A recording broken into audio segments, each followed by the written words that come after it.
El gobierno de la Ciudad de México, a través de la Secretaría de Cultura Capitalina, presentó este viernes el espectáculo de videomapping titulado Memoria Luminosa Se está México apagando. ¿Sí Tenochtitlan la ves? 700 años. La fusión, que fue una experiencia visual e inmersiva, atrajo a cientos de asistentes en la explanada del Zócalo capitalino. Desde las 19:30 horas, el Palacio Nacional y la Catedral Metropolitana se convirtieron en lienzos que, mediante luz, música, narrativa y animación, recrearon 7 siglos de historia mexicana, desde la era mexica hasta la actualidad. Además, el espectáculo rindió homenaje a figuras emblemáticas de la cultura popular e intelectual mexicana como Frida Kahlo, Juan Gabriel, Elena Poniatowska, Cristina Pacheco, Carlos Monsiváis, Pedro Infante, Tintán y Cantinflas. La propuesta sonora combinó diversos géneros musicales, incluyendo piezas prehispánicas, música regional, mambo, salsa, cumbia, temas de protesta y el tradicional organillo, símbolo característico de las calles de la Ciudad de México. Encabezados por Pedro de Alvarado, los españoles asaltan la tradición del Templo Mayor, mientras se prepara la fiesta del mes de Toxcatl. Desarmados, cientos de mexicas son violentamente asesinados bajo las lanzas y espadas de acero de los conquistadores. Moctezuma es muerto por los españoles y su hermano Cuitláhuac, señor de Iztapalapa, encabeza una cruenta lucha que expulsa a los españoles de la ciudad. La noche triste de los conquistadores fue la noche victoriosa de los Tenochtitlan.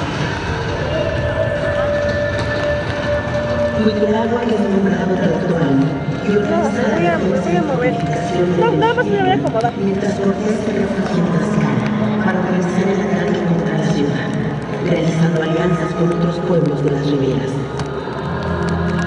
La viruela, que llegó con los conquistadores, se expande y cobra la vida de Cuitláhuac. Con apenas 25 años, Cuauhtémoc, señor de Tlatelolco, se convierte en el último tlatoani mexica.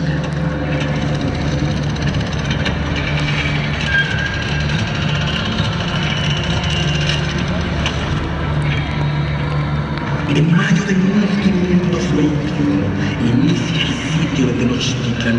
700 conquistadores y sus aliados indígenas cortan primero los abastecimientos de agua dulce y alimentos para lanzarse después sobre la ciudad.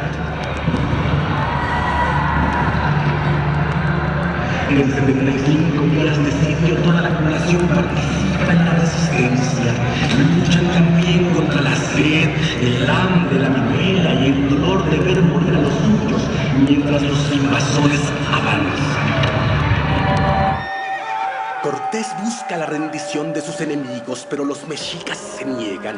Prefieren morir a ser sometidos. La última batalla se libra en Tlatelolco. El 13 de agosto, Cuauhtémoc es capturado y la ciudad tomada definitivamente.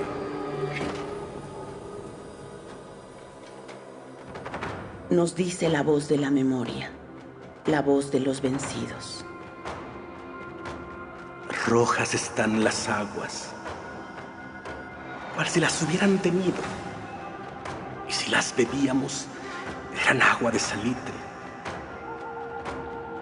Golpeábamos los muros de adobe en nuestra ansiedad, y nos quedaba por herencia una red de agujeros. En los escudos estuvo nuestro resguardo, pero los escudos no detienen la desolación.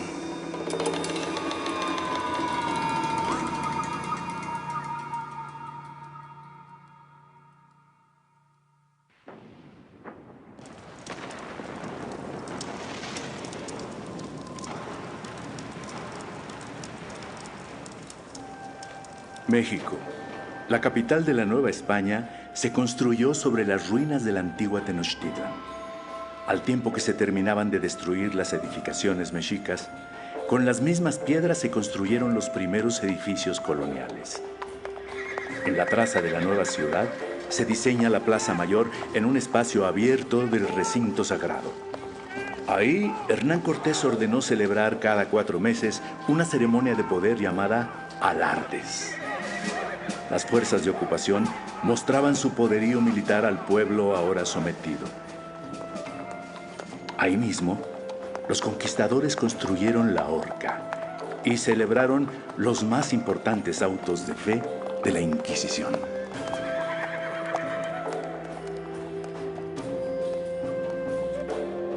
...61 virreyes gobernaron la Nueva España desde este palacio construido donde estaba la residencia de Moctezuma.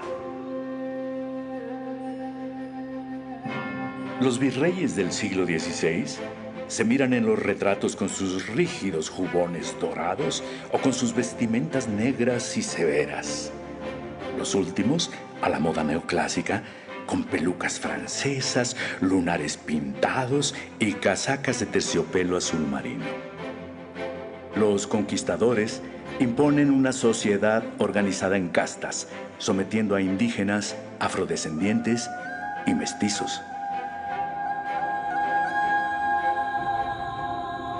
Como en ningún otro tiempo, la capital fue ciudad de contrastes.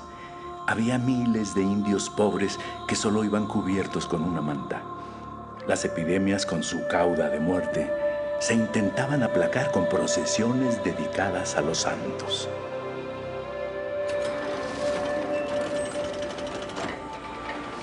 En los primeros años de evangelización, se escribió en náhuatl el texto Nican Mopogua, que cuenta las apariciones de la Virgen de Guadalupe al indio Juan Diego de Cuauhtlatoatzin.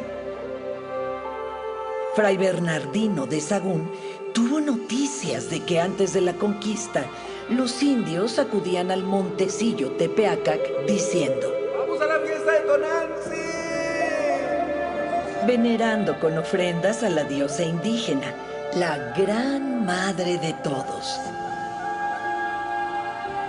El fraile contó con sorpresa cómo muchos indios acudían ahora a la iglesia de Nuestra Señora de Guadalupe, erigida en el mismo monte, llamando también Tonantzin a la Virgen. Devoción sospechosa, Decía Sahagún. porque en todas partes hay muchas iglesias de Nuestra Señora y no van a ellas, y vienen de tierras lejanas a adorar a esta Tonantzin. Al paso del tiempo, la Virgen de Guadalupe se volvió la patrona de la Ciudad de México. Cada 12 de diciembre, la basílica recibe a unos 12 millones de peregrinos para celebrar su aparición en el Cerro del Tepeyac.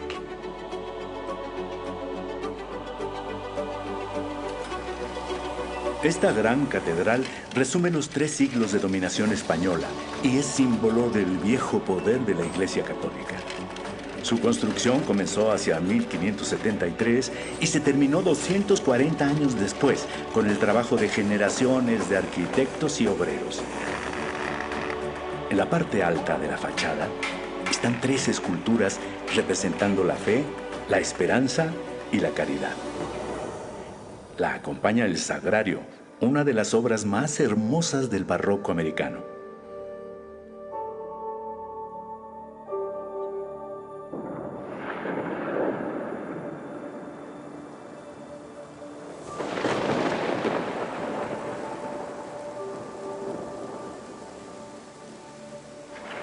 A diferencia de la ingeniería mexica, los españoles buscan expulsar el agua de la cuenca para evitar las inundaciones en la época de lluvias. Inicia así una guerra de 5 siglos por desecar los grandes lagos. Pero ir contra los cauces naturales del agua no fue cosa sencilla. El 21 de septiembre de 1629, vino una tormenta descomunal. Durante 2 días llovió sin cesar. Tlaloc dejó casi por completo inundada la ciudad por 5 años. Solo un pedazo alrededor de la Plaza Mayor quedó a salvo. Le llamaron la Isla de los Perros, pues ante la calamidad, ahí muchos de estos animales encontraron refugio. Miles de habitantes emigraron. Las misas se tomaban desde embarcaciones y ya no se sabía qué santo encomendarse. Cuando el agua comenzó a bajar, fue necesario reconstruir la ciudad y renovar los esfuerzos por secar los lagos.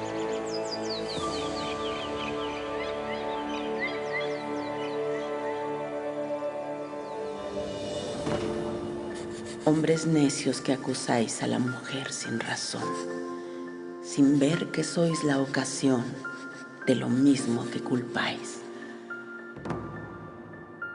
A la luz de las velas, en el convento de la Orden de San Jerónimo, una mujer llevó a su mayor esplendor las letras del barroco en la Nueva España. Sor Juana Inés de la Cruz aprende náhuatl de niña y más tarde latín. Vedada la universidad para las mujeres, Sor Juana encuentra en el monasterio el lugar seguro para desplegar su genio.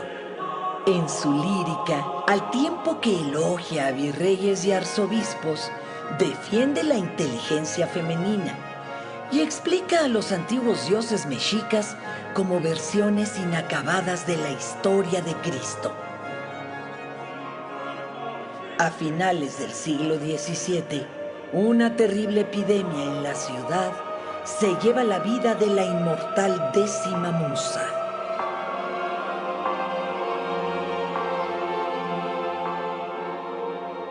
Gran estupor generó en la ciudad colonial el motín de 1692. Al atardecer del 8 de junio, más de 10.000 indios y también negros y mestizos pobres prendieron fuego al Palacio Virreinal y más tarde al ayuntamiento, al grito de ¡Mueran los españoles y se comen nuestro país! ¡Muera el virrey! ¡Yo me no cuanto siente! ¡Muera el virrey que nos mata de hambre! ¡Muera el mal gobierno! El virrey dispuso esa misma noche repartir al amanecer todo el maíz que se tuviera almacenado. El motín del hambre fue la primera rebelión en la ciudad.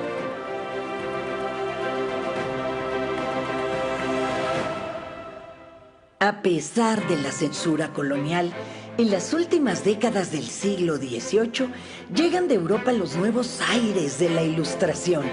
Se abre paso la ciencia y el pensamiento humanista.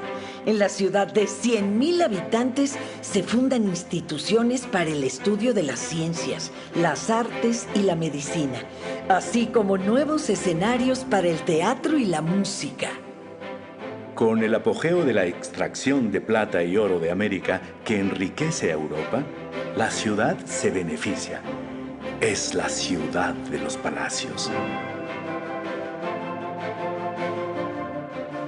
El nuevo virrey, segundo conde de Revillagigedo, transforma la capital, que vivía en el caos y la insalubridad. Construye acueductos y cañerías, establece el servicio de recolección de basura, anunciándose con una campana que sigue sonando hasta nuestros días. Las calles son empedradas y se les pone nombre, y las casas son numeradas.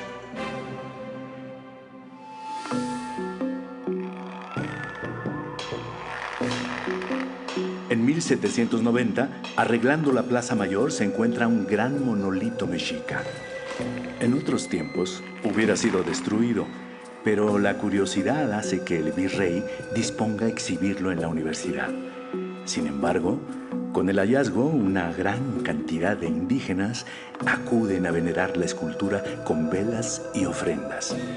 Espantado, el clero hace que la deidad sea enterrada de nuevo, pues decían que la escultura hacía renacer en los indios su vieja idolatría.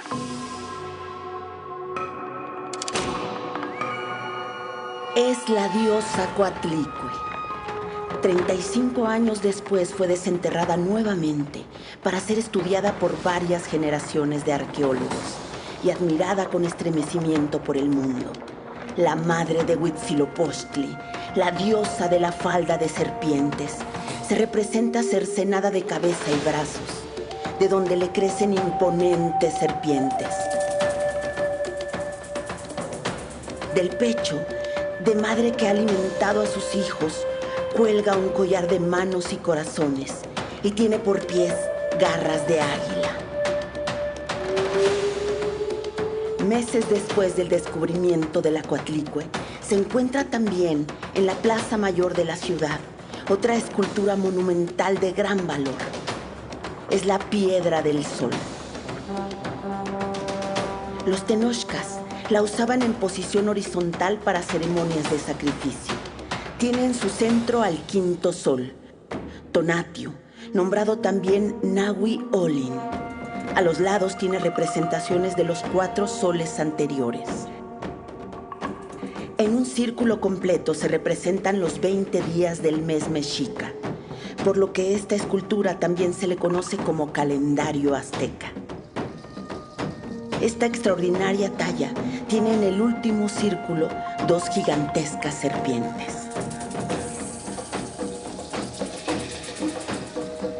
Durante más de 100 años, la Piedra del Sol estuvo empotrada en un costado de la catedral y hoy, junto con la Coatlicue, forman parte del gran patrimonio cultural que resguarda el Museo Nacional de Antropología.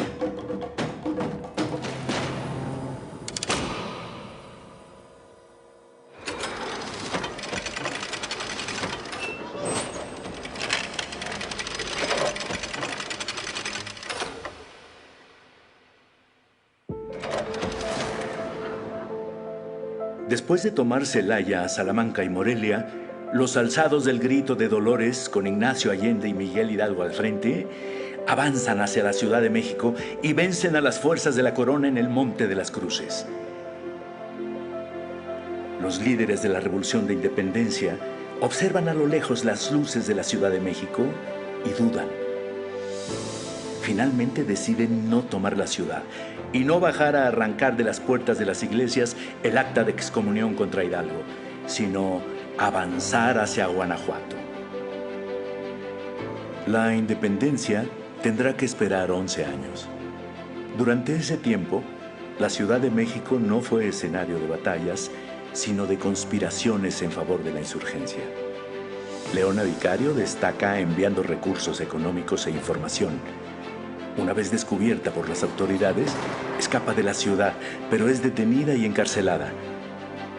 Cuando logra fugarse, mantiene comunicación con José María Morelos, rechaza el indulto que le ofrece el gobierno y publica incansablemente en periódicos insurgentes. Ya muertos Hidalgo, Allende y Morelos, las fuerzas del coronel realista Agustín de Iturbide y el insurgente Vicente Guerrero conforman el Ejército Trigarante, que enarbola la independencia de España, la unidad entre criollos y peninsulares y la religión católica como oficial. Conforme avanza el ejército, se adhieren contingentes realistas al movimiento.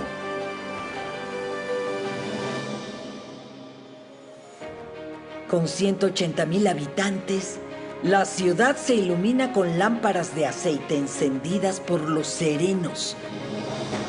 Los aguadores reparten el agua cargándola hasta los domicilios. Las mujeres de todas las clases visten con rebozo y la bebida más común es el pulque.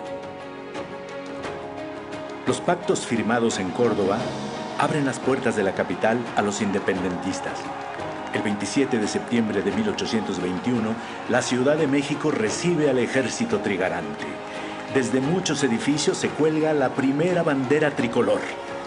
El desfile se transforma en una enorme fiesta popular y al día siguiente, la Junta Soberana firma el Acta de Independencia. Meses después, Iturbide se corona emperador de México en la catedral. Pero el imperio fracasa. En distintos estados y en la capital se suceden levantamientos militares. El efímero emperador abdica.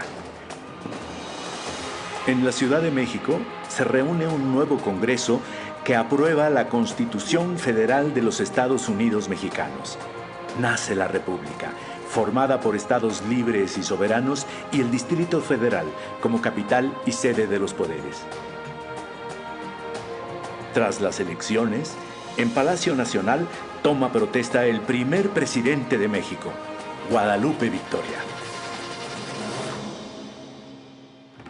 Por el norte y el Golfo de México, el ejército norteamericano avanzó en la guerra expansionista que arrebató al país medio territorio. El ejército invasor, a pesar de encontrar fuertes resistencias, ingresa finalmente a la cuenca, derrotando en Churubusco y los Pedregales a contingentes valientes pero mal organizados. Las batallas finales se dieron en Chapultepec, un último intento desesperado por detener a los invasores. Lo dan jóvenes cadetes desde lo alto del castillo de Chapultepec. El ejército norteamericano entra a la ciudad. En el Zócalo se da la batalla más desigual de la historia. Durante varios días, Pueblo Llano, enardecido por el orgullo nacional, se lanza con piedras y cuchillos contra los invasores. Finalmente, la bandera yanqui ondea en Palacio. 4 meses después, en la Villa de Guadalupe, se firma el acuerdo del retiro del ejército invasor, mientras que se pierde la mitad del territorio nacional. La revolución de Ayutla termina con más de 30 años de dictadura de Antonio López de Santana.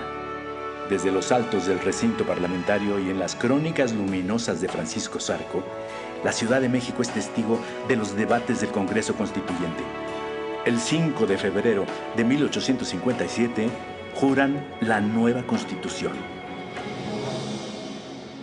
En ella se lee: la soberanía nacional reside esencial y originalmente en el pueblo.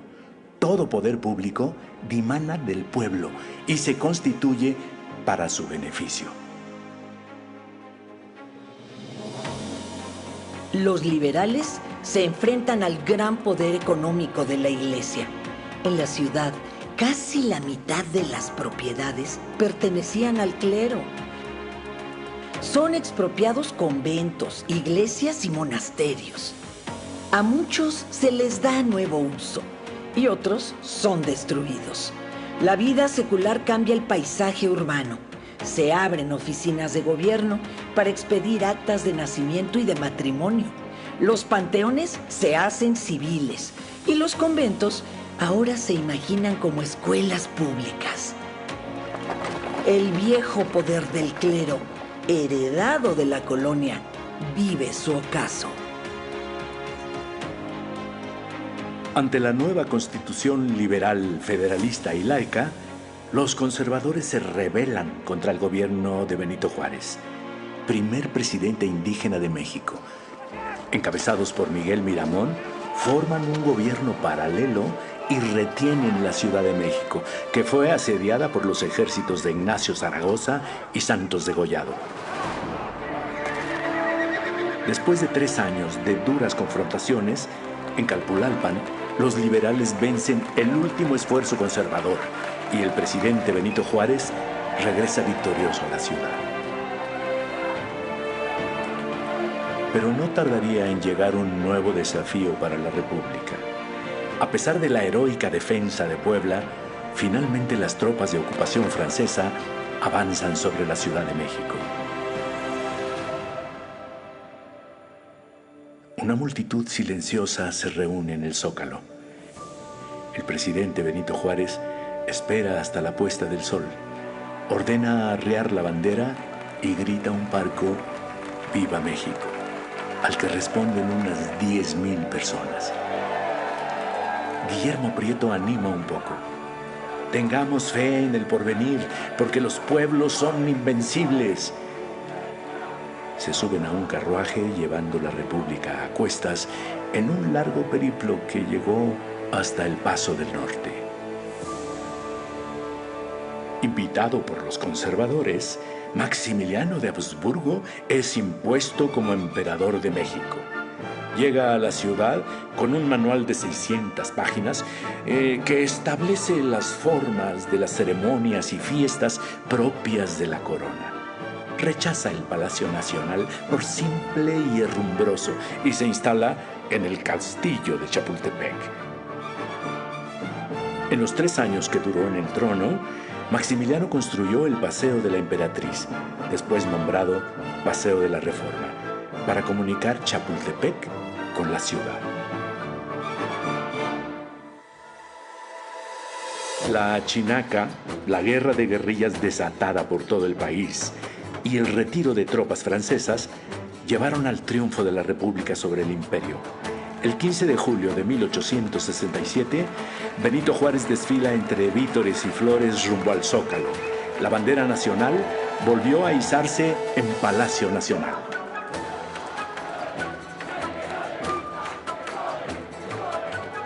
Después de muchos enfrentamientos entre los liberales, Porfirio Díaz ganó la guerra civil contra el gobierno de Sebastián Lerdo de Tejada, tomando el poder durante los siguientes 35 años, tiempo en el que la población de la ciudad se duplicó, llegando a 500,000 de habitantes.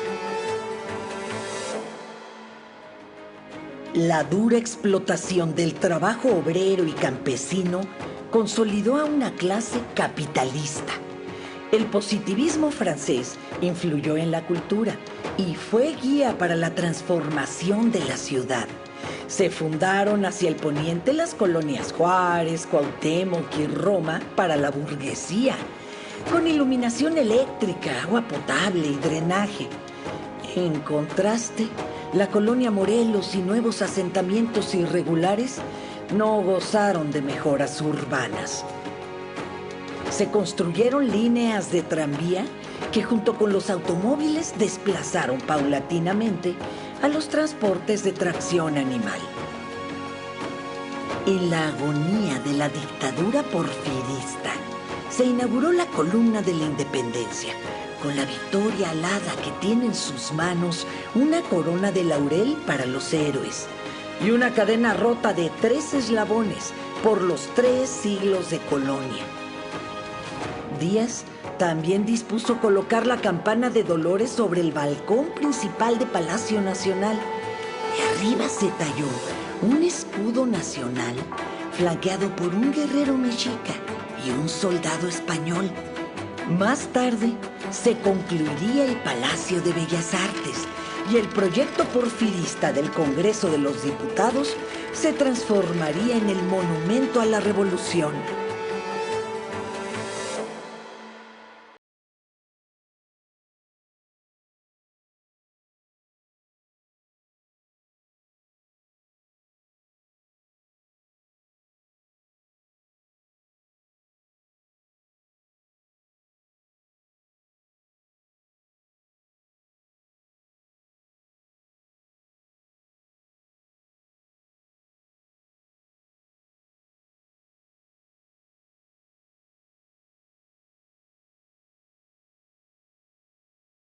Medio millón de personas salieron a las calles de la ciudad a recibir a Francisco y Madero.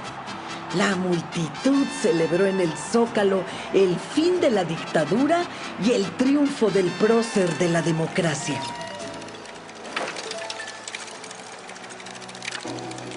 Pero el voto popular y Porfirio Díaz en el exilio no fueron suficientes para acabar con el viejo régimen. Poco más de un año después, llegó la noche de los opilotes.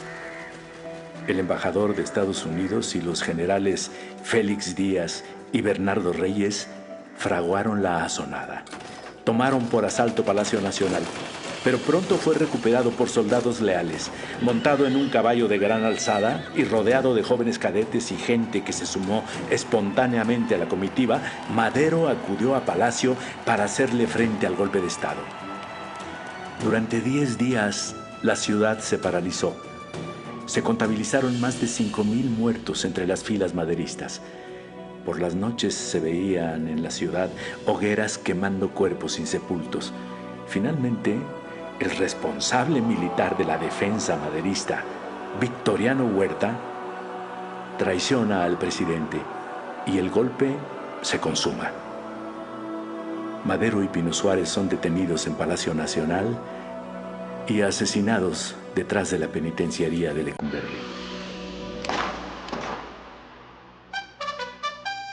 Nacen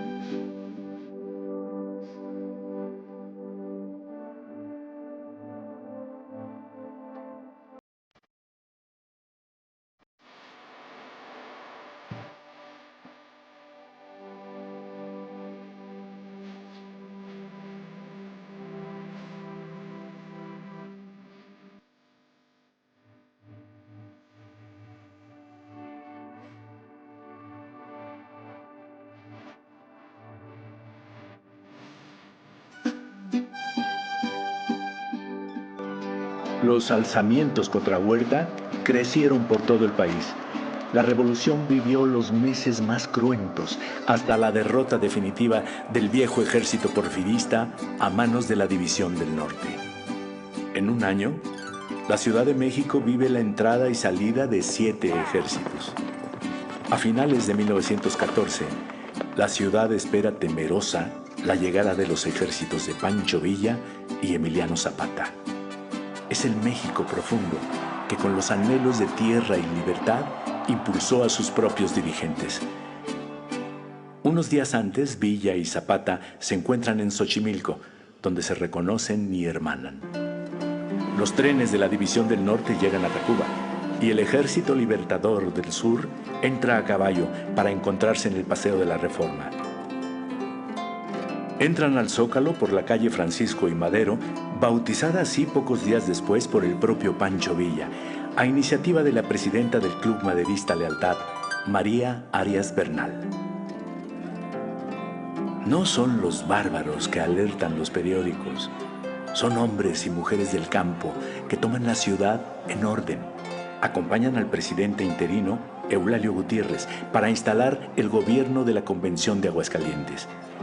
Durante más de 8 horas, 30,000 hombres desfilan rumbo al Zócalo. Villa y Zapata saludan desde el balcón principal de Palacio Nacional a una multitud que los ovaciona. En un salón de palacio se toman una fotografía para la historia.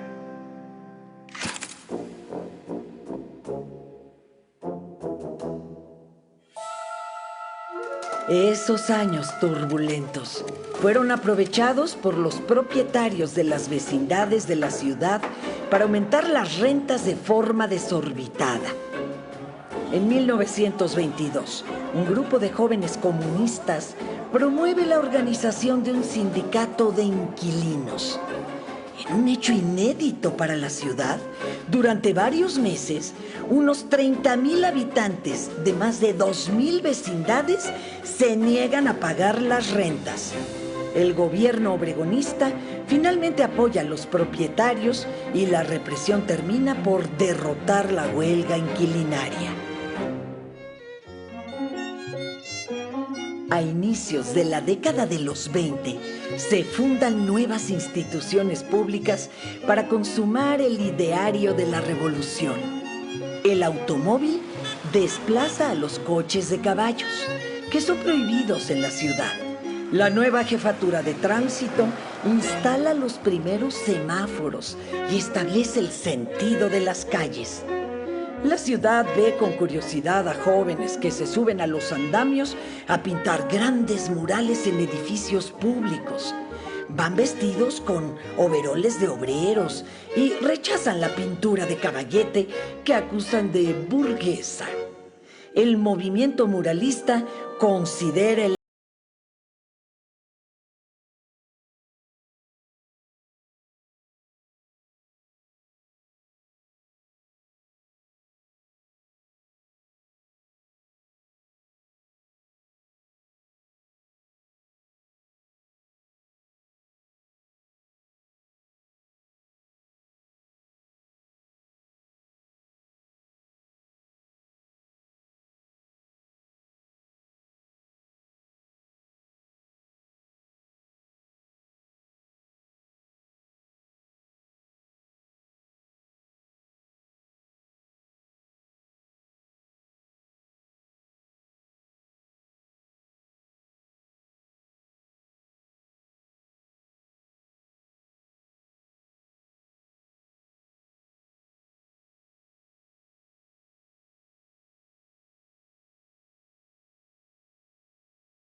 De nuevo la vieja ciudad mexica sale a la luz, cuando se refuerzan los cimientos de Palacio Nacional para construir el tercer piso. En 1926 se encuentra una escultura con fascinantes significados. Alfonso Caso la nombra el Teocalli de la Guerra Sagrada. Es un basamento piramidal con 13 escalones, número de los niveles del cielo mexica, y en la parte alta se representa un templo. Es la casa de Huitzilopochtli, quien está con Moctezuma Xocoyotzin franqueando al sol. En el plano horizontal está la diosa de la tierra, Tlaltecutli. A los costados están representados 4 dioses, y en la parte posterior la sorpresa es mayor. Está el emblema de México Tenochtitlan, y en la parte superior la fecha de fundación, 2 Casa. Con sus garras, el águila se sostiene de unas tunas en forma de corazones humanos, pero en lugar de la serpiente, el águila lleva en su pico el símbolo Atl Tlachinoli, emblema de la guerra. Los mexicas representan en esta talla su vocación guerrera y la función divina de los sacrificios humanos para alimentar a Huitzilopochtli y a Tlaltecutli, para mantener el ciclo de la vida, el orden del cosmos.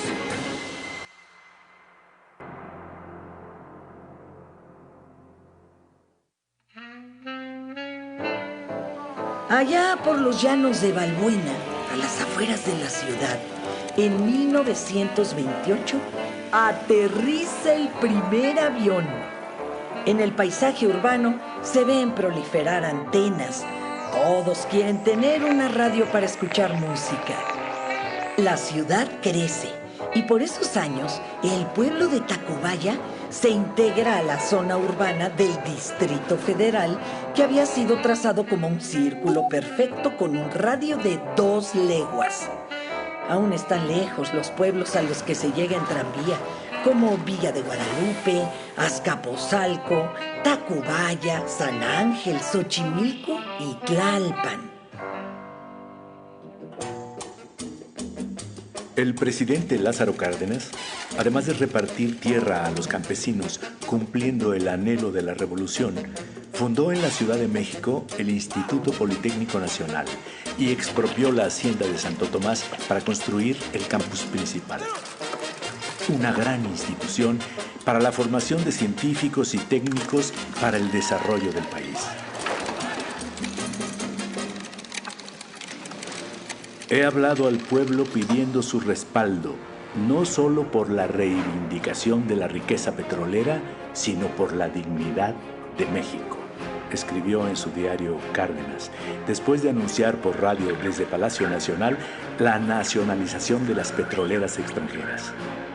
A los pocos días, la ciudad protagonizó un gran momento de unidad nacional. Unas 250,000 personas se congregaron en el Zócalo para respaldar al presidente.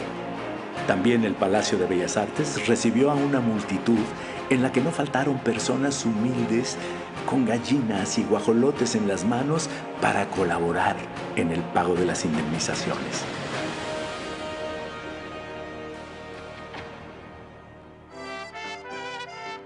En la década de los 40, la ciudad se divierte en los teatros de revista, en los salones de baile, al ritmo de danzón, mambo y cha-cha-cha. Y se canta rancheras. Muchas son canciones de migrantes que llegan a la urbe y que extrañan la vida campirana. La ciudad se rinde ante las canciones de José Alfredo Jiménez, que suenan todas las noches en Garibaldi. La vida cultural se transforma gracias a las grandes salas cinematográficas de 3,000 y 4,000 espectadores. Nadie se pierde las historias que protagonizan los galanes Jorge Negrete y Pedro Infante, las bellezas de Dolores del Río y María Félix, las inolvidables Sara García y Vitola, el Pachuco Tintán y el Peladito de Cantinflas. Es la época de oro del cine nacional.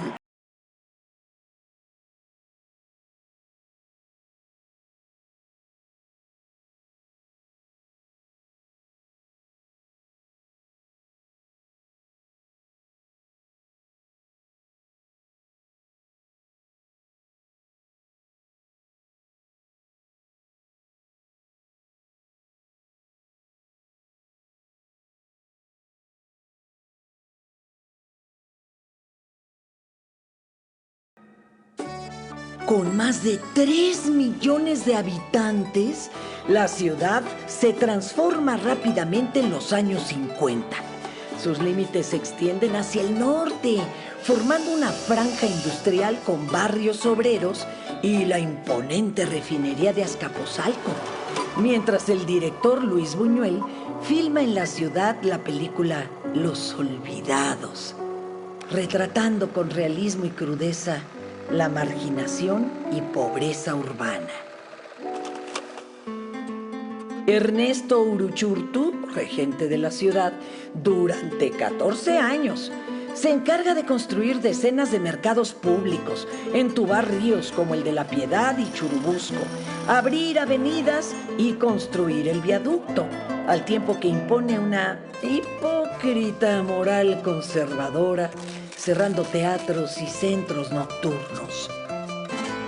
Los lagos siguen secándose, mientras que durante los meses de febrero y marzo, las tolvaneras envuelven a la ciudad en una nube de tierra que obliga a cerrar puertas y ventanas.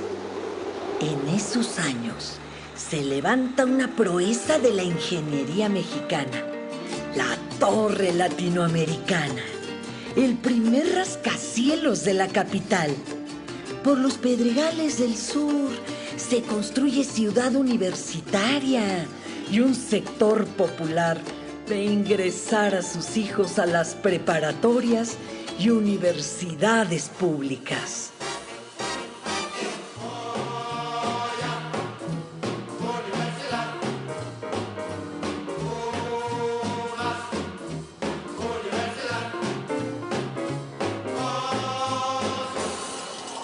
El régimen postrevolucionario moderniza el país, pero no acepta disidencias. Cuando campesinos o trabajadores protestan, son reprimidos y sus dirigentes, como los ferrocarrileros Valentín Campa y Demetrio Vallejo, terminan en la cárcel. El 26 de julio de 1968, granaderos reprimen a estudiantes en el centro histórico. Ese último agravio ya no lo perdonaron. Estalló la indignación juvenil contra el autoritarismo. En poco tiempo, miles de estudiantes declararon huelga en decenas de universidades. Se organizaron en un consejo democrático y enarbolaron un pliego petitorio que demandaba el fin de la represión y la libertad de los presos políticos. La Ciudad de México es el epicentro del movimiento. Es noticia en el mundo que los estudiantes mexicanos salen a las calles, al igual que en otros países. Son parte de una generación inconforme que se opone a las guerras, a la discriminación racial y al saqueo colonialista. Los estudiantes del 68 se inspiran en las revoluciones sociales, bailan rock and roll, cantan nuevas canciones de protesta, popularizan la minifalda y viven la liberación sexual. El movimiento del 68 se organiza en brigadas para informar a los habitantes de la ciudad y recibe el apoyo de mucha gente. Organiza asambleas, mítines y festivales para contrarrestar las descalificaciones del gobierno. El presidente Díaz Ordaz rechaza el diálogo que propusieron los estudiantes y el 27 de agosto los desaloja violentamente del Zócalo. Días después, escuchando solo el sonido de sus pasos, 100,000 estudiantes regresan al Zócalo en la Marcha del Silencio. La respuesta del gobierno es aún más violenta. El ejército ocupa Ciudad Universitaria y las instalaciones del Politécnico. En la Plaza de las Tres Culturas, unos 10,000 jóvenes escuchan sentados en el piso a los oradores del Consejo Nacional de Huelga. Piden que el ejército desocupe los planteles educativos y que cese la represión. El mitin transcurre tranquilamente hasta que un batallón del ejército ingresa a Tlatelolco y abre fuego. Los estudiantes corren aterrados, muchos son heridos y varias decenas caen muertos en la plaza. El gobierno miente una y otra vez. Los periódicos reproducen la mentira.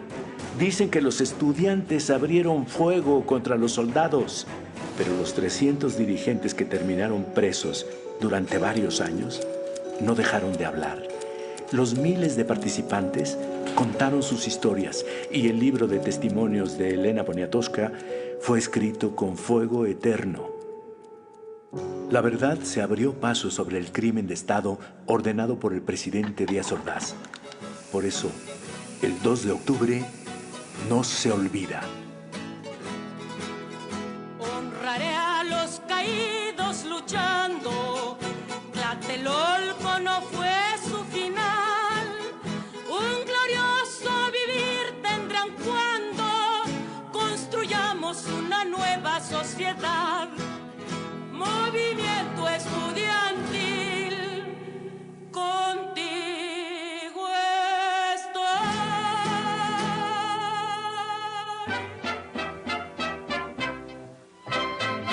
Desde las 12 se llenó la pulquería, los albañiles acabaron de rayar, de repicosas enchiladas y sotilia, la fritanguera que allí pone su comal. Sábado, Distrito Federal. Sábado, Distrito Federal. Sábado, Distrito Federal. Ay, la, la,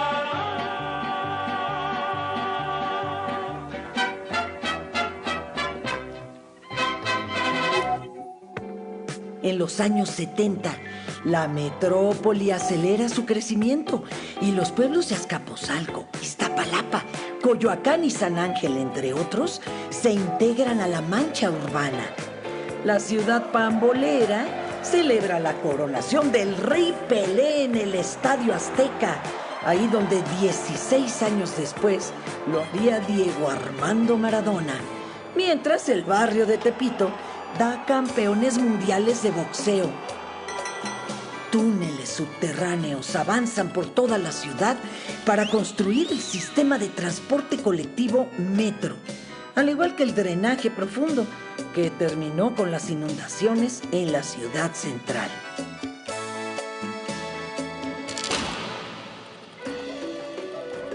La antigua ciudad se hace presente de nuevo en 1978 para recordarnos su grandeza. Se descubre a Coyolxauhqui en su lugar original, al pie del Templo Mayor. La diosa está muerta y desmembrada. Su cabello evoca el cielo nocturno y en las mejillas tiene cascabeles. En brazos, piernas y cintura lleva serpientes amarradas. Cuenta el mito que los hijos de Coatlicue, Coyolxauhqui, diosa lunar, y Huitzilopochtli, dios solar y de la guerra, se enfrentan. Ella es arrojada desde el cerro de Coatepetl y así derrotada. Los antiguos mexicanos veneran a los opuestos complementarios para mantener la armonía. El sol derrota a la luna. Huitzilopochtli necesita de Coyolxauhqui.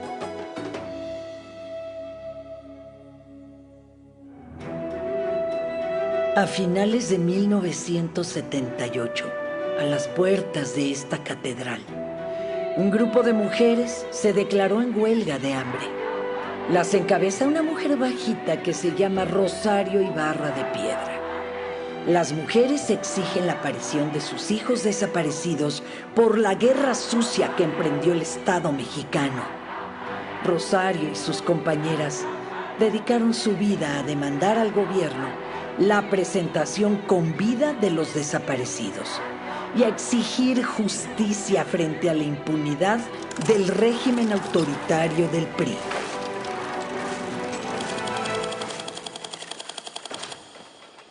Siete de la mañana con 19 minutos. La ciudad, con sus 8 millones de habitantes, está despertando. Los niños se arreglan para ir a la escuela. Es un jueves como cualquiera, hasta que la tierra truena.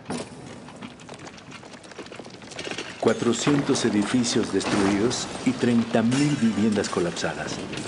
El gobierno reconoció 7,000 fallecidos, aunque se estimó varios miles de personas más que perdieron la vida. Los números no sirven para imaginar la tragedia que vivió la ciudad. Apenas pasó el ruido de los derrumbes, se escuchan los primeros gritos de los sobrevivientes. Miles de personas se organizan para retirar los escombros con las manos. Cerca de 4.000 vidas se rescatan.